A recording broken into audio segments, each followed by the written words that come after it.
Bapak, Ibu, saudara yang dikasihi Tuhan, Shalom, salam sehat untuk kita semua. Apa kabar? Sehat toh? Wah, sungguh luar biasa, mantap. Kita akan membaca Alkitab. Namun sebelumnya, marilah kita berdoa. Bapa, kami mengucap syukur dan terima kasih atas anugerah dan cinta kasih Bapa yang kami rasakan pada saat ini sungguh luar biasa Bapa. Terima kasih. Bapa, kami akan membaca Alkitab dan akan merenungkannya.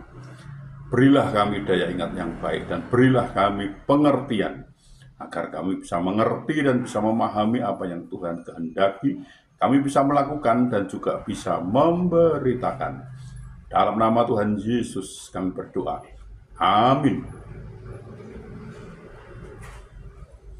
Bacaan Alkitab dari 2 Raja-Raja pasal 21 ayat 1 sampai 2. Manase berumur 12 tahun pada waktu ia menjadi raja, dan 55 tahun lamanya ia memerintah di Yerusalem.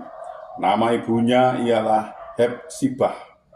Ia melakukan apa yang jahat di mata Tuhan, sesuai dengan perbuatan keji bangsa-bangsa yang telah dihalau Tuhan dari depan orang Israel. Demikian pembacaan Alkitab. Terpujilah Yesus Kristus. Bapak, Ibu, Saudara, Manase menjabat raja menggantikan ayahnya Hizkia. Raja Hizkia memiliki reputasi yang sangat baik dan namanya akan selalu dikenang oleh generasi-generasi berikutnya karena ia melakukan apa yang benar di mata Tuhan, tepat seperti yang dilakukan Daud, bapa leluhurnya. Ia percaya kepada Tuhan Allah Israel, dan di antara semua raja-raja Yehuda, baik yang sesudah dia maupun yang sebelumnya, tidak ada lagi yang sama seperti dia.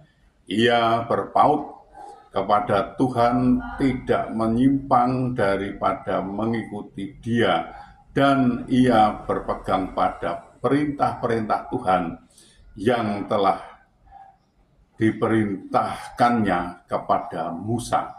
2 Raja-Raja pasal 18 ayat 3, ayat 5, dan ayat 6. Tapi sangat disayangkan, Manase selaku penerus tongkat estafet kepemimpinan tidak dapat menjaga nama baik ayahnya. Bahkan reputasi baik Hizkia tercoreng oleh perilaku buruk Manase. Perbuatan Manase sangat bertolak belakang dengan apa yang telah dilakukan ayahnya.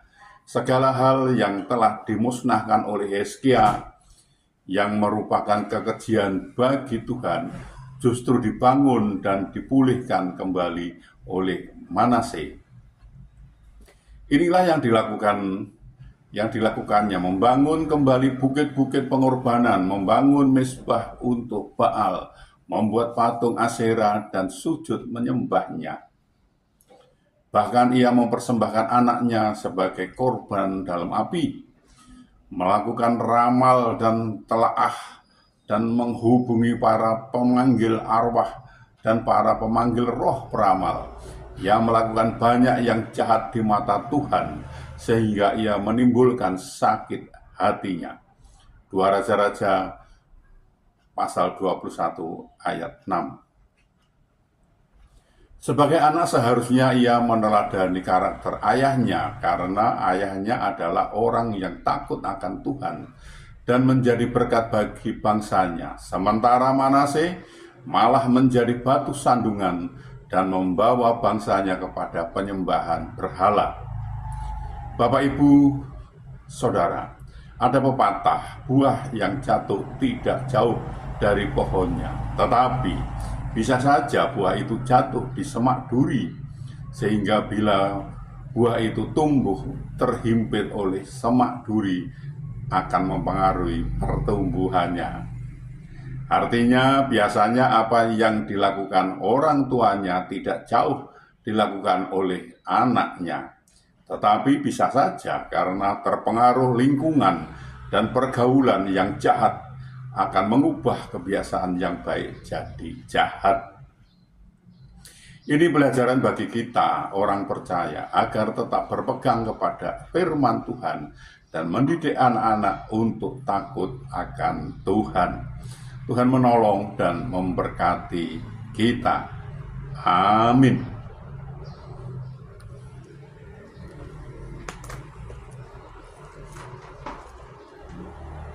Mari kita berdoa. Bapa, kami mengucap syukur dan terima kasih atas kesempatan yang Tuhan berikan kepada kami untuk belajar tentang firman Tuhan. Bapak, berilah kami daya ingat yang baik dan berilah kami pengertian agar kami bisa mengerti dan bisa memahami apa yang Tuhan kehendaki kami bisa melakukan dan juga bisa memberitakan. Bapak, kami juga berdoa untuk saudara-saudara kami yang saat ini sedang sakit, sedang ada kelemahan tubuhnya, mereka tidak bisa berbuat banyak karena sakit. Kami mohon belas kasih Bapak, tolonglah Bapak, sembuhkan mereka, pulihkan mereka sehingga mereka bisa beraktivitas kembali. Tuhan menolong dan Tuhan memberkatinya. Bapak, kami juga berdoa untuk saudara-saudara kami, sahabat-sahabat kami yang saat ini belum bisa memenuhi kebutuhan keluarganya dengan baik. Mereka ada kesulitan, masalah keuangan keluarganya, mereka tidak punya Bapak. Mereka sudah mencari dan mencari, namun sepertinya mengalami jalan buntu mereka ini. Bapak, kami mohon belas kasih Bapak, tolonglah Bapak, bukakan jalan bagi mereka sehingga mereka mencari, mendapatkan, bisa bekerja, bisa memenuhi kebutuhan keluarganya dengan baik, bahkan mereka bisa berkelimpahan dan juga bisa menjadi saluran berkat untuk orang lain. Bapak, kami juga berdoa untuk saudara-saudara kami, sahabat-sahabat kami, anak-anak kami yang saat ini sudah waktunya untuk berumah tangga, berkeluarga, namun mereka belum mendapatkan pasangan hidup yang seiman dengan mereka. Mereka sepertinya kesulitan untuk mendapatkan pasangan hidup yang seiman dengan mereka. Bapak, kami juga memohonkan Bapak, bukakan jalan bagi mereka sehingga mereka bisa mendapatkan pasangan hidup yang seiman dengan mereka dan mereka bisa membentuk suatu keluarga rumah tangga bahagia damai sukacita dan bisa beranak cucu mereka ini. Bapak, kami juga berdoa untuk bangsa kami, bangsa Indonesia, berilah damai sukacita, damai sejahtera pada bangsa ini. Dan berilah bangsa ini agar mau mengenal Engkau lebih lagi, dan bangsa ini mau belajar tentang firman Tuhan, sehingga bangsa ini tidak gagal paham Bapak. Bapak, ini pakailah kami untuk memberitakan firman-Mu, lengkapi kami dengan Roh-Mu yang kudus untuk memimpin dan membimbing kami dalam memberitakan firman itu, agar tidak keliru Bapak. Bapak, ampunilah segala dosa dan salah kami, sehingga kami layak untuk memohon pertolongan Bapak. Dalam nama Tuhan Yesus kami berdoa. Amin. 先走人们。